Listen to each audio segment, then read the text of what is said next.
8 जनवरी 2017 के दिन दोपहर को राहुल नाम का एक लड़का अपने घर जाने के लिए अपनी सोसाइटी के गेट पर पहुंचा, लेकिन उस सोसाइटी के गार्ड ने उसे अंदर ही नहीं जाने दिया। क्यों? क्योंकि यहाँ सभी सोसाइटी वालों ने मिलकर मना किया हुआ था कि इस लड़के को इस सोसाइटी में अंदर आना मना है, जिस वजह से यहाँ वो गार्ड उस लड़के को अंदर आने से रोक रहा था। लेकिन ये लड़का अपने ही घर पे क्यों नहीं जा पा रहा था? क्यों यहाँ उसे वो गार्ड रोक रहा था? और उसके बाद उसने गार्ड के साथ क्यों हाथापाई करी? और इसके बाद जो हुआ वो यकीन मानिए एक बहुत ही भयंकर कांड निकलकर देश के सामने आया। क्या हुआ था इस घटना में? कौन था ये राहुल माटा? तो सब कुछ बताऊंगा मैं इस कहानी के बारे में, लेकिन उससे पहले मेरा नाम है पंकज, आप देख रहे हो पॉडकास्ट पंकज का एक नया एपिसोड। प्लीज इस वीडियो को लाइक कर देना, शेयर कर देना, कमेंट कर देना। चैनल पे नए हो तो प्लीज सब्सक्राइब कर देना, ताकि ऐसे ही अमेजिंग क्राइम स्टोरीज और हॉरर स्टोरीज मैं आपके लिए लाता रहूंगा।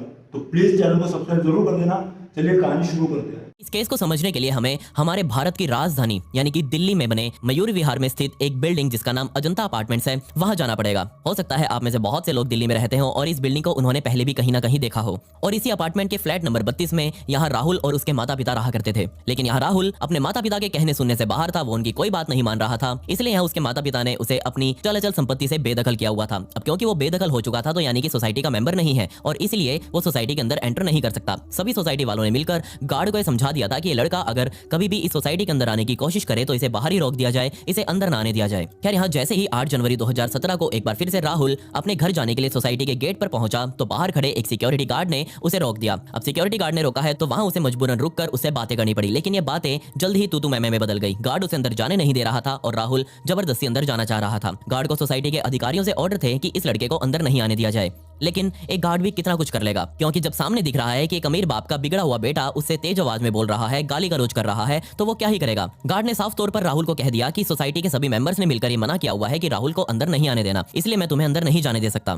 लेकिन यहाँ यही बात राहुल को बहुत ज्यादा चुभ चुकी थी। वो सीधे तौर पर अब गार्ड के साथ भिड़ गया, उसके साथ मार पिटाई करने लगा। अब क्योंकि यहाँ इस मार पिटाई में राहुल और गार्ड दोनों ही बहुत तेज से चिल्ला रहे थे, राहुल गाली गलौज कर रहा था, वहीं गार्ड अपने आप को बचाने के लिए चिल्ला रहा था। अभी शोर शराबे को सुनकर सोसाइटी के फ्लैट्स में मौजूद लोग अपनी अपनी बालकनी में आ गए और वहां देखने लगे कि आखिर यहाँ हो क्या रहा है। और जब वो बाहर आए तो उन्होंने देखा कि राहुल गार्ड को नीचे लेटाकर उसके ऊपर बैठा हुआ है और उसे बुरी तरह मार रहा है। जल्दी ही यहाँ सोसाइटी में रहने वाले लोग इकट्ठा होकर गेट पर पहुंच गए और सभी अब मिलकर राहुल को समझाने लगे कि वो यहाँ अंदर नहीं आ सकता, वो बाहर चला जाए वापस। लेकिन राहुल यहाँ किसी की सुनने को तैयार नहीं था। इस शोर शराबे को सुनकर 32 नंबर फ्लैट में मौजूद राहुल के पिता, जिनका नाम रविंद्र माटा था, वो भी अब यहाँ बालकनी में आए। उन्होंने बाहर देखा कि राहुल यहाँ सभी सोसाइटी वालों से लड़ रहा है, सोसाइटी वाले उसे रोक रहे हैं, लेकिन वो अंदर आने के लिए मर रहा है। ये सब होता देख रविंद्र माटा भी अपने कमरे में गए, उन्होंने अपनी चप्पल वगैरह डाली, बाहर आए और वो सीधा सोसाइटी के मेन गेट पर पहुंच चुके थे राहुल से फेस टू फेस बात करने के लिए। इससे पहले कि यहाँ रविंद्र अपने बेटे राहुल से कुछ बात कर पाते, उसको कुछ समझा पाते, राहुल ने अपने कमर में रखे हुए एक तेज धारदार चाकू को बाहर निकाला और सीधा उस चाकू से ही अपने पिता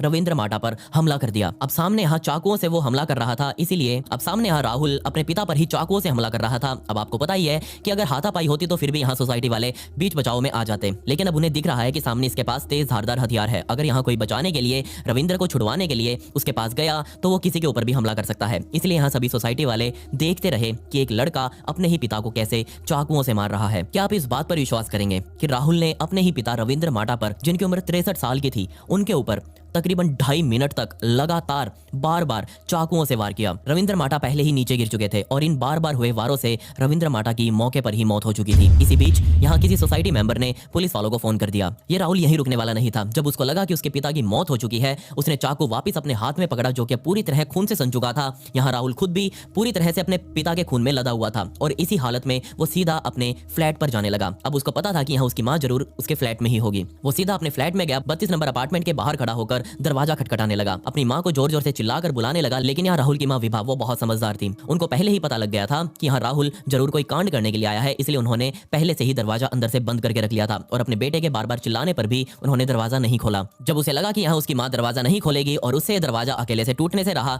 इस चाकू से तो वो दरवाजा काट नहीं सकता था, तो वो हड़बड़ाहट में डर गया। उसे लग रहा था कि जरूर अब सोसाइटी वाले उसे पकड़ लेंगे और पुलिस के हवाले कर देंगे, इसीलिए उसने सीधे तौर पर वहां से भागने की सोची। लेकिन वो भागकर बाहर जा नहीं सकता था क्योंकि बाहर भीड़ लगी हुई थी, इसलिए वो किसी और फ्लैट की तरफ जाने लगा। उसको लग रहा था कि यहाँ जरूर कोई ना कोई फ्लैट तो खुला ही होगा और वो उस फ्लैट में जाकर आराम से खुद को बंद कर लेगा और बाद में मौका लगने पर भागेगा। इसी बीच वो इधर उधर भागने लगा और इसी बीच उसे यहाँ एक रेनू नाम की महिला मिली, जो कि उसे बार बार घूरे जा रही थी और इस घूरने से परेशान होकर राहुल ने अपना चाकू निकाला और उस रेनू पर भी हमला कर दिया। बेचारी रेनू यहाँ बिना बात के ही घायल हो चुकी थी वो चाकू लगने की वजह से। राहुल यहाँ भी नहीं रुका, वो इस सोसाइटी के तीसरे मंजिल पर गया और तीसरे मंजिल पर फ्लैट नंबर 35 में बीके शर्मा रहा करते थे, जो कि एक फिल्म अभिनेता है। और बदकिस्मती से यहाँ बीके शर्मा का वो फ्लैट उस टाइम पर खुला हुआ था। उसका दरवाजा बाहर से अनलॉक्ड था और साफ साफ यहाँ पर राहुल देख सकता था कि वो यहाँ जाकर आराम से खुद को छुपा सकता है। उस टाइम पर यहाँ अभिनेता वीके शर्मा के साथ साथ उनका बेटा भी मौजूद था। अब दोनों यहाँ बाप बेटों को देखकर राहुल भी उनको धमकाने लग गया कि अगर तुमने मेरे पास आने की भी कोशिश करी तो मैं तुम दोनों को ही चाकू से काट डालूंगा। अभी तक यहाँ वो अभिनेता फिल्मों में ही सिर्फ गुंडों को देखते आ रहे थे, लेकिन अब उनके साथ ये फिल्मी स्टाइल आमने सामने हो रहा था, वो भी रियल लाइफ में। उसे भिड़ने से अच्छा यहाँ वीके शर्मा ने सोचा कि क्यों ना वो अपने बच्चे को साथ लेकर एक दूसरे कमरे में खुद को बंद कर ले, और बिल्कुल उन्होंने ऐसा ही किया। राहुल इस फ्लैट के लिविंग हॉल में अभी खड़ा ही था और उसे कुछ समझ नहीं आ रहा था कि वो खुद कहाँ जाए, तो उसने किचन को देखा। वो किचन में गया, उसने किचन का दरवाजा अंदर से बंद कर लिया और इसी बीच यहाँ पुलिस की गाड़ियां भी मौके पर पहुंच चुकी थी। पुलिस ने उतरकर देखा कि यहाँ सामने रविंद्र माटा का शव पड़ा हुआ है और खून इधर उधर बहुत तेजी से फैल रहा है। पुलिस वालों ने सबसे पूछा कि आखिर ये कांड किसने किया। सभी ने इशारा कर दिया कि इनका बेटा राहुल माटा, जो कि अभी भी इस बिल्डिंग में मौजूद है, आप जाकर प्लीज उसे ढूंढ लीजिए। तुरंत पुलिस यहाँ ढूंढते हुए राहुल माटा को फ्लैट नंबर 35 पर पहुंची। अब बाहर से तो वो गेट पहले से ही अनलॉक्ड था। पुलिस यहाँ उस अपार्टमेंट के अंदर दाखिल हुई। अंदर जाते ही उन्होंने देखा कि यहाँ एक किचन का दरवाजा अंदर से बंद किया गया है और एक कमरे का दरवाजा अंदर से बंद है। दोनों जगह पर पुलिस ने एक साथ ही दस्तक दी। दरवाजा खटखटाया गया और एक कमरे वाले दरवाजे से आवाज आई कि वो वीके शर्मा बोल रहे हैं। पुलिस का नाम सुनते ही वीके शर्मा ने अंदर से दरवाजा खोला और वो पुलिस के साथ बाहर की तरफ निकल गए। लेकिन अब यहाँ सिचुएशन थी पुलिस के सामने राहुल को बाहर निकालने की। अब उसको कैसे बाहर निकालेंगे? पुलिस बार बार यहाँ किचन का दरवाजा खटखटाई जा रही थी, राहुल को आवाज लगा लगा कर बाहर की तरफ बुला रही थी, लेकिन राहुल बाहर आने के लिए तैयार नहीं था। वो बार बार यहाँ पुलिस वालों को कह रहा था कि तुम यहाँ से चले जाओ वरना मैं खुद को मार लूंगा। लेकिन पुलिस तो ऐसे जाने वाली नहीं थी, वो यहाँ राहुल को साथ लेकर जाना चाहती थी। काफी देर तक यहाँ पुलिस दरवाजा खटखटाती रही और एकदम से यहाँ पुलिस ने दरवाजा तोड़ना शुरू कर दिया। अंदर मौजूद राहुल ने जब देखा कि पुलिस तो यहाँ दरवाजा तोड़ रही है, तब उसने यहाँ एक भयंकर कांड और कर दिया। जी हाँ, किचन में रखे हुए सिलेंडर से उसने नलकी को निकाल दिया और रेगुलेटर खोल दिया। अब जो गैस थी वो यहाँ इस किचन में लीक होने लगी थी। लेकिन पुलिस अभी भी रुकने वाली नहीं थी। वो बार बार अंदर से चिल्लाए जा रहा था कि तुम यहीं रुक जाओ, मुझे अकेला छोड़ दो वरना मैं इस गैस में आग लगा दूंगा। लेकिन पुलिस नहीं रुकी। पुलिस को जल्दी से जल्दी यहाँ राहुल माटा को बाहर निकालना था और खुद को भी निकालना था, क्योंकि यहाँ ये गैस कभी भी आग पकड़ सकती थी और जिसका डर था वही हुआ। राहुल ने अंदर ही एक बार टक से लाइटर बजाया और उस लाइटर से निकली चिंगारी से इस गैस ने आग पकड़ ली। देखते ही देखते यहाँ किचन से बहुत भयंकर धुआं बाहर निकलने लगा था। पूरे किचन ने आग पकड़ ली थी और अब पुलिस ने और तेजी दिखाते हुए वो दरवाजा तोड़ा और आग की लपटों के बीच में खुद घुसकर यहाँ राहुल माटा को बाहर निकाला। राहुल माटा खुद यहाँ उस आग की चपेट में आ चुका था। ना सिर्फ यहाँ राहुल माटा इस आग की चपेट में आया था, बल्कि यहाँ जैसे ही वो गेट पुलिस वालों द्वारा तोड़ा गया तो आग का एक भभका पुलिस वालों की तरफ भी आया और यहाँ तकरीबन 7-8 पुलिस वाले उस टाइम पर मौके पर ही यहाँ आग की चपेट में आ गए। वो खुद यहाँ घायल हो चुके थे और घायल अवस्था में ही वो अंदर मौजूद राहुल माटा को बाहर निकाल रहे थे। पुलिस वालों ने राहुल माटा को तुरंत यहाँ नीचे अपनी गाड़ी में लेटाया और सीधा मैक्स हॉस्पिटल की तरफ लेकर गए, जबकि यहाँ पीछे से फायर ब्रिगेड की 10 गाड़ियां मौके पर पहुंचकर तकरीबन 1 घंटे की मशक्कत के बाद उन्होंने इस आग पर काबू पा लिया। लेकिन इस आग में यहाँ वीके वर्मा का फ्लैट पूरी तरह से स्वाहा हो चुका था। जी हाँ, उनको यहाँ जितने भी अवार्ड्स मिले थे वो सारे यहाँ जल चुके थे। उनका सारा काम करा कराया अब ध्वस्त हो चुका था। यहाँ राहुल माटा के साथ साथ 4 पुलिस वालों की भी हालत गंभीर बताई गई। यहाँ राहुल माटा के साथ साथ 4 पुलिस वालों की हालत और ज्यादा गंभीर होती जा रही थी, जिसे देखते हुए उन्हें तुरंत सफदरजंग अस्पताल में भर्ती करवाया गया और वहीं अब इनका इलाज चलना था। डॉक्टर्स ने बताया कि यहाँ राहुल के शरीर पर 40% के बंस आए थे। और क्या आप इस बात पर विश्वास करेंगे कि जिस रेनू नाम की महिला के ऊपर फालतू में ही चाकू यहाँ राहुल ने चलाया था, उस चाकू लगने की वजह से रेनू को तकरीबन 26 टाके आए। अब यहाँ धीरे धीरे हालातों में सुधार आने लगा था। राहुल माटा लगभग ठीक हो चुका था और जैसे ही वो ठीक हुआ, चलने फिरने लायक हुआ, पुलिस ने उसे तुरंत गिरफ्तार कर लिया और गिरफ्तार करने के बाद उसके अब बयान लिए गए और इस बयान में ही उसने एक बहुत ही भयंकर कहानी सुनाई। असल में यहाँ राहुल माटा और उसका परिवार अच्छे खासी मोटी फर्म थी। इनका अच्छा बिजनेस था कनाडा में और 20 साल पहले ही ये पूरा परिवार कनाडा शिफ्ट हो चुका था। इस परिवार में राहुल के माता पिता के अलावा राहुल का एक भाई भी था जिसका नाम मुकुल माटा था। राहुल की सारी प्राइमरी स्कूलिंग यहाँ दिल्ली से ही हुई थी और उसके बाद जब यहाँ इसने DU से अपनी बैचलर डिग्री करी तो उसके पिता ने सोचा कि क्यों ना अपने बेटे को आगे की पढ़ाई के लिए अमेरिका भेज दिया जाए। उनके पास पैसा अच्छा था, पैसों की कोई कमी नहीं थी, तो उन्होंने राहुल को 1995 में ही अमेरिका भेज दिया और सन 2000 में ही यहाँ राहुल ने अमेरिका के एक बैंक में ही नौकरी करनी शुरू कर दी। लेकिन कुछ टाइम तक यहाँ नौकरी करने के बाद वो अपने पिता के पास कनाडा चला गया। पिता को पहले ही कनाडा की PR मिली हुई थी और इसी वजह से यहाँ उसे कनाडा में भी जल्दी ही नौकरी मिल गई। वो मर्चेंट नेवी में दाखिल हो चुका था, लेकिन यहाँ ये मर्चेंट नेवी की नौकरी उसकी ज्यादा देर नहीं चली। क्यों? क्योंकि यहाँ एक इनडिसिप्लिन कैंडिडेट बताते हुए इस नौकरी से उसे निकाल दिया गया था। सन 2011 में उसे नौकरी से निकाला गया था और इसके बाद यहाँ उसे कनाडा की जेल भी जाना पड़ा। क्यों? क्योंकि यहाँ वो कनाडा की ही एक लड़की से छेड़छाड़ करते हुए पकड़ा गया था। यहाँ उसे 2 साल की सजा हुई थी और ये 2 साल की सजा पूरी होने के बाद कनाडा से उसे भारत के लिए डिपोर्ट कर दिया गया। अब यहाँ राहुल माटा वापस भारत आ चुका था। सन 2014 में यहाँ उसका मर्चेंट नेवी का लाइसेंस भी कैंसिल कर दिया गया और अब वो जॉब करने के लिए कहीं लायक ही नहीं था। राहुल वापस अब इंडिया आ चुका था तो उसकी माँ भी यहाँ कनाडा से वापस इंडिया ही आ गई। लेकिन यहाँ राहुल का छोटा भाई मुकुल माटा और उसके पिता रविंद्र माटा अभी भी कनाडा में ही थे। माँ बेटा अब यहाँ दिल्ली में रह रहे थे और बाप बेटा अब यहाँ कनाडा में मौजूद थे। राहुल की माँ तो यहाँ सरकारी टीचर थी, इसलिए उनको तो कोई काम की जरूरत थी नहीं। वो यहाँ सुबह सुबह ही अपनी नौकरी पर चली जाती, लेकिन यहाँ जब वो वापस आकर देखती कि उनका बेटा तो अभी भी घर पर ही पड़ा हुआ है, वो कोई काम धंधा नहीं कर रहा। इसलिए उसकी माँ ने यहाँ राहुल को समझाना शुरू किया कि बाहर निकलो, कोई नौकरी वगैरह ढूंढो या फिर कोई और काम धंधा स्टार्ट कर लो। लेकिन यहाँ हर बार राहुल बहाना बना देता कि मुझे कोई नौकरी नहीं मिल रही, मुझे कोई काम धंधा नहीं मिल रहा, मुझे बिजनेस का कोई एक्सपीरियंस नहीं है। वो डेली यहाँ अपनी माँ से पैसा ले रहा था, अपने दोस्तों के साथ जाकर नशे पते फूकता और वापस घर पर आ जाता। यहाँ रहते हुए भी उसके ऊपर लड़कियों के साथ छेड़खानी के आरोप लगे। इसके बाद यहाँ राहुल के माता पिता ने उम्मीद ही छोड़ दी कि राहुल की कभी शादी होगी, क्योंकि यहाँ वो काफी बदनाम हो चुका था,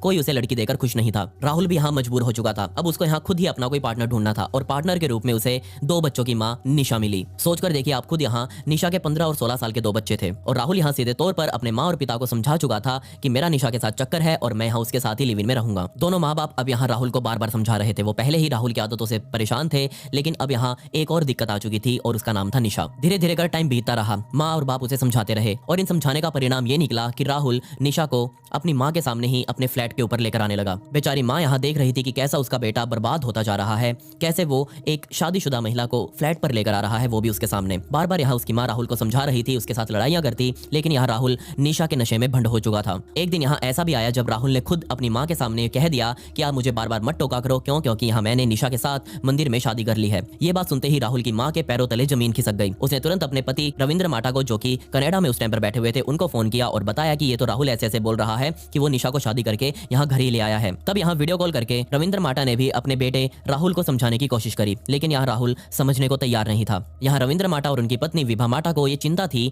कि कहीं ये निशा और उसके बच्चे मिलकर उनके इस फ्लैट पर कब्जा ना कर ले। वो ये बात बार बार राहुल को समझा रहे थे, लेकिन राहुल समझने के लिए तैयार ही नहीं था। उसको निशा के अलावा कुछ और दिख ही नहीं रहा था। अब यहाँ सीधे तौर पर विभा ने अपने बेटे राहुल को जो पैसे वो डेली दिया करती थी वो देने अब बंद कर दिए थे। अब इस बात पर यहाँ राहुल और उसकी माँ के बीच में खटपट रहने लगी। इस खटपट को लेकर वो कई बार यहाँ सोसाइटी वालों के सामने अपनी माँ के ऊपर तेज तेज बोलता और इतना ही नहीं, वो कई बार यहाँ सोसाइटी वालों के सामने ही अपनी माँ के ऊपर हाथ उठा चुका था। पड़ोसी यहाँ बार बार इन दोनों के झगड़ों को शांत करवा रहे थे, लेकिन यहाँ बार बार पड़ोसियों की लड़ाई के बीच में आने की वजह से राहुल माटा परेशान हो चुका था और उसने पड़ोसियों को भी धमकी दे दी थी कि अब की बार अगर कोई हमारी लड़ाई में बीच में आया तो वो अपना हिसाब लगा ले। इस परिवार में लगातार कलेश बढ़ता ही जा रहा था। फोन करके यहाँ विभा बार बार अपने पति को बता रही थी कि आज यहाँ राहुल ने ये किया, आज यहाँ राहुल ने वो किया। लड़ाई बढ़ती देख यहाँ रविंद्र माटा ने तुरंत फ्लाइट पकड़ी और वो 2016 में ही कनाडा से दिल्ली आ गए और उन्होंने यहाँ आकर अपने बेटे राहुल को समझाना शुरू किया, लेकिन वो कहां से समझाएंगे। राहुल के ऊपर तो निशा का नशा चढ़ा हुआ था। इस बात से परेशान होकर यहाँ राहुल के पिता रविंद्र ने उसको अपनी चल अचल संपत्ति से बेदखल कर दिया और धक्के मारकर घर से बाहर निकालते हुए कहा कि वो कभी आज के बाद इस घर पर ना आए। अब सोसाइटी वालों को जब ये बात पता चली कि उसको बेदखल कर दिया गया है, वो तो बहुत खुश हुए। वो पहले ही यहाँ राहुल से परेशान थे। सभी ने मिलकर यहाँ गार्ड को भी कह दिया कि राहुल अगर कभी यहाँ गेट पर दिखे तो उसे तुरंत यहाँ से भगा देना, अंदर आने का तो सवाल ही नहीं है। लेकिन यहाँ राहुल के पिता रविंद्र माटा को अभी भी खतरा महसूस हो रहा था। उनको पता था कि उनका बेटा राहुल माटा बदला लेने के लिए कभी भी उनके पास आ सकता है, इसलिए उन्होंने सुरक्षा के लिहाज से अपने घर की बालकनी में भी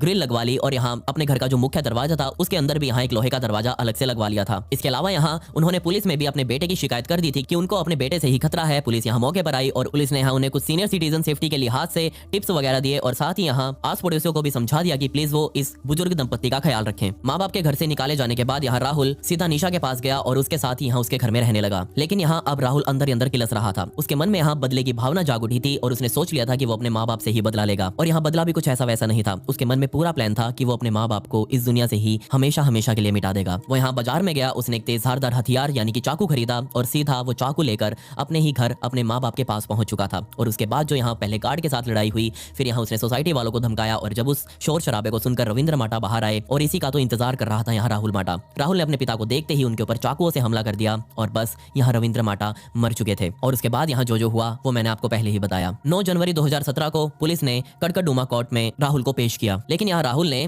बेशर्मों की तरह जज के सामने कहा कि उसने पिता की हत्या नहीं करी, बल्कि उसके पिता ही यहाँ वो चाकू लेकर आए थे उसे मारने के लिए और मैंने तो यहाँ डिफेंस में उनसे ही उनका चाकू खोसकर उनके ऊपर वार किया है। और वो आग भी जो ऊपर वाले फ्लैट में लगी थी वो मैंने नहीं लगाई, बल्कि पुलिस वालों ने ही लगाई है मुझे मारने के लिए, इसलिए मुझे यहाँ प्रोटेक्शन चाहिए। सोचकर देखिए यहाँ जिन्होंने पैदा किया उनको ही यहाँ कैसी मौत यहाँ उनके ही बेटे द्वारा दी गई। और दूसरी बात यहाँ पुलिस वाले जिन्होंने उसे उस रसोई से बचाया आग लगने के बाद, उसके बाद यहाँ राहुल उनके ऊपर ही ब्लेम कर रहा था। खैर यहाँ राहुल आज भी दिल्ली की ही एक जेल में बंद है और आज भी उसे सजा का ऐलान अभी तक नहीं हुआ है। आने वाले केस में जो भी अपडेट होगा मैं आपको